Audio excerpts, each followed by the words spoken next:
Aunque la pandemia de COVID-19 cambió la forma en que vivíamos desde que la Organización Mundial de la Salud marcó la emergencia mundial, en Venezuela hay un elemento adicional: la dictadura y su afán por solapar todo, hasta la información. Pero la población venezolana, aunque confinada como el resto del mundo, siguió con sus muchas carencias y problemas.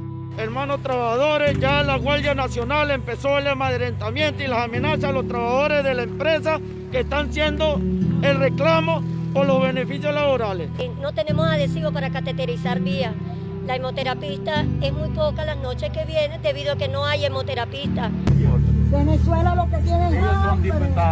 Venezuela lo que tiene es hambre. Pero nosotros tenemos más de 6 meses que no sabemos lo que es ni GANI. El día de ayer, aproximadamente a las 7 de la noche. Quienes sirven de puente entre esos problemas y quienes pueden dar soluciones son los periodistas, que con su trabajo son el canal natural para que los ciudadanos se hagan escuchar cuando quienes están en el poder se hacen los sordos. En un momento tan crítico, los ciudadanos debían conformarse con la información que emite el gobierno, aunque ésta no genere confianza. Yo creo que al principio fue muy difícil cubrir el COVID-19 porque vimos cómo hubo tanta persecución, incluso algunos periodistas fueron perseguidos, sencillamente porque decían unas cifras diferentes a las que pues estaba otorgando el Ministerio de Salud y el propio Nicolás Maduro. El acceso a esta fuente oficial fue difícil durante todo 2020 y a un año de la pandemia los periodistas no pueden cuestionar a las autoridades para saber más allá de lo que ellos dicen. Pienso que lo más difícil de la búsqueda de información en tiempos de pandemia ha sido el acceso a esa fuente oficial.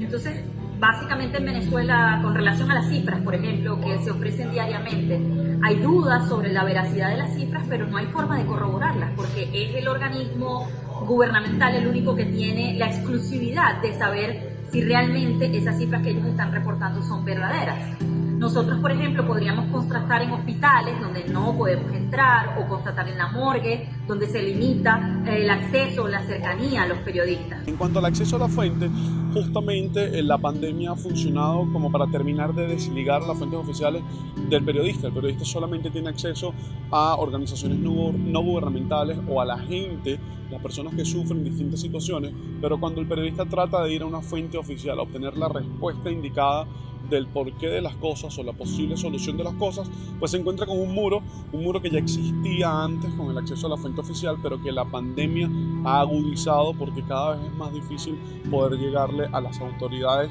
en distintas materias en el país. Según el artículo 58 de la Constitución venezolana, la comunicación es libre y plural y comporta los deberes y responsabilidades que indique la ley.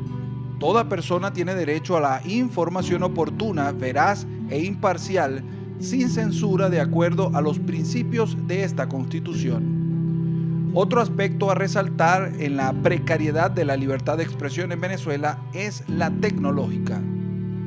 El país tiene la conexión a Internet más lenta de la región y los constantes apagones eléctricos terminan por hacer aún más difícil la comunicación y por ende mantener informada a la población. ¿Por qué el aspecto tecnológico?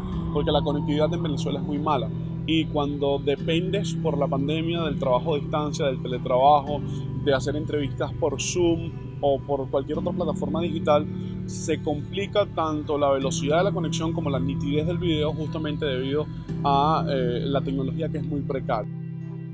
El mundo sabe de las restricciones en Venezuela.